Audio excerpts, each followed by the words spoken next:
Hi, welcome to MG Decode videos. Our today's topic is what is encryption and the difference between symmetric and asymmetric encryptions. We'll also talk about software and hardware encryption. Data in transit and data at rest is also something that we'll touch base upon.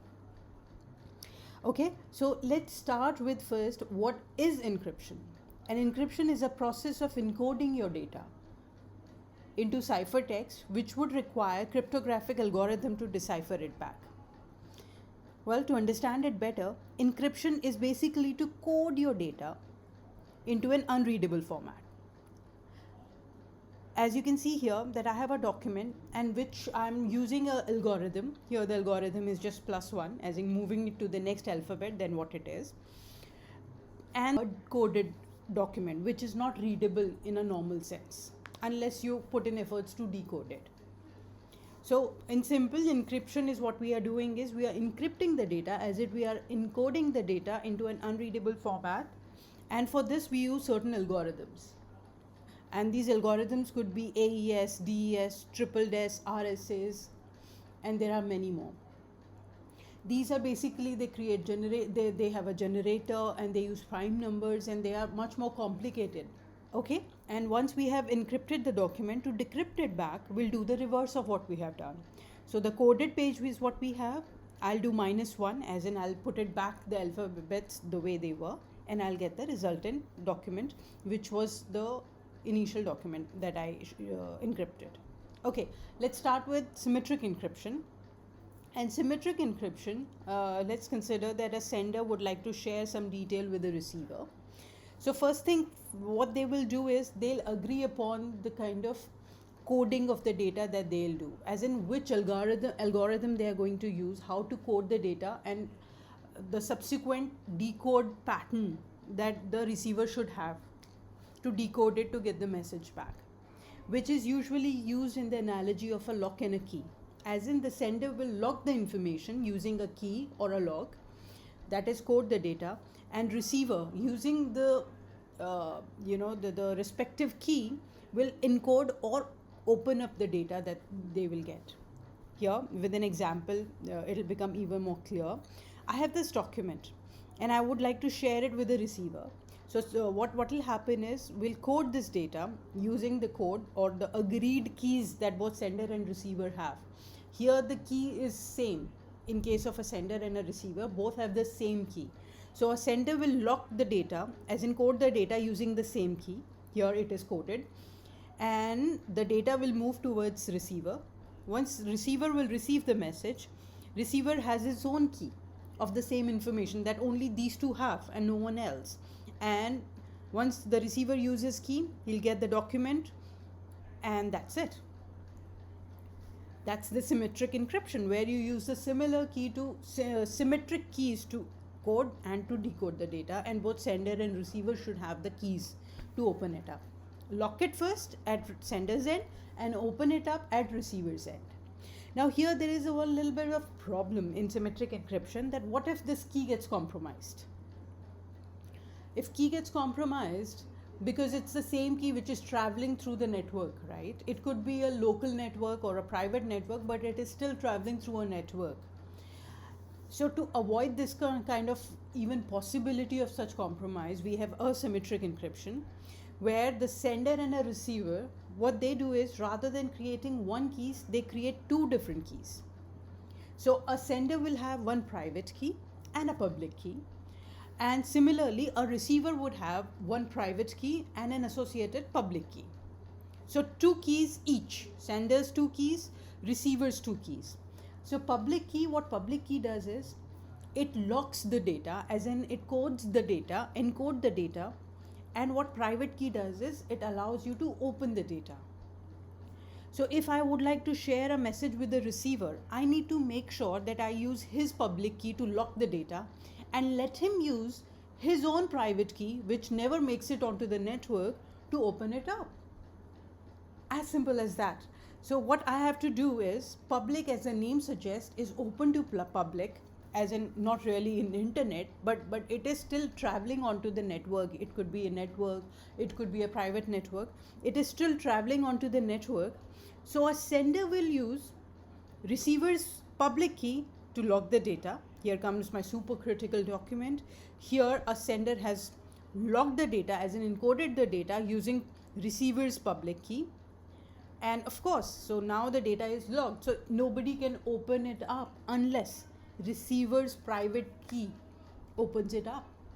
So what will happen, this data will go to receiver, and receiver already has a private key. He'll quickly open that data up, and there goes the documents. It is all decoded. So even if the public key makes it onto the network, even if the public key gets compromised, all the unauthorized person would be able to do is to lock the data.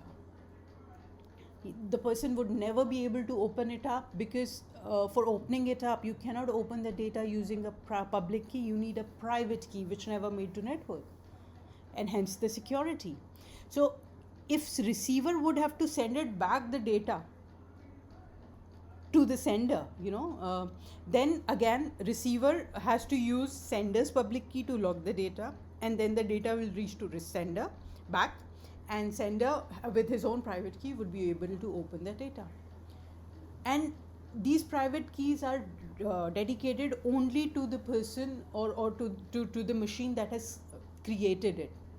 You cannot go on interchanging private keys, because not all private keys, rather no two private keys are similar.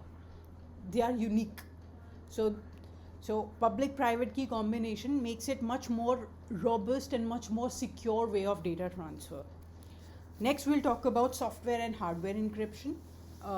Again, as the name very clearly suggests, that software encryption is where the software are encrypting your data and using tools like BitLocker, drive encryption. And what it really does is it uses a password first, passwords to allow to encrypt the data when it's writing to the drives, and it uses the password to allow you to read the data when it's reading from the drive. So if you lose that password, it's very difficult to break them. Then if you lose the password or the password gets compromised, then there is no further security left then in terms of encryption. And it's much more cost effective, because you don't need any specific hardware or any additional hardware for this kind of encryption, but it utilizes the resources of the machine. So when it's encrypting the data, the computer's resources or the machine's resources will be utilized. On the other hand, we have hardware encryption, in which you have a dedicated hardware that you need to install. For example, Touch ID, fingerprint scanner, biometric. You have a dedicated hardware, and it uses a special key to encrypt and decrypt data. And because it's a dedicated hardware with dedicated processing power, it's much more faster and it's much more difficult to break. And it's more expensive, because a dedicated hardware is what you have purchased. If you do encryption in transit and encryption at rest, as in transit is, as the name suggests, whenever the data is moving, either from one machine to another machine, from one network to another network, whenever the data is moving, it's called in transit. A data at rest is when data is saved onto the storage, where it's not getting utilized again and again, it's not moving, coming in memory and moving from one place to another. No, the data is stored. You have critical data of your organization that you have stored safely, securely, and encrypted it. That is what data at rest. Data in transit is from one place to B place till the time it's in movement. It is moving. It is in transit. So it's important that on both the sides, the data that you have already stored and the data which is in movement, both should be secured enough now. Earlier, it was only data at rest needs to be encrypted. Now, data in transit also has to be very carefully planned in terms of security and has to be encrypted, because there are a lot of increased theft when the data is moving. So let's quickly understand it. In transit encryption is when data is moving across internet or through public or private network. Protocols like HTTPS, SSL, TLS, FTPS, etc. are used to secure transit data. So make sure that end-to-end network security is there to transfer the data, to transfer your encrypted data. At rest is when data is not actively moving from device to device. or is stored on a hardware which is not getting used by the application. So data is at rest. And data at rest can be encrypted while storing the data. When you're storing the data, at that time you can continue to encrypt the data and keep storing it, or you can encrypt the entire drive and store the data. So all this data at rest is encrypted and stored. That's all for today. Hope you really like the video and you're finding these videos informative. Please don't forget to subscribe, like and share. Thank you for watching.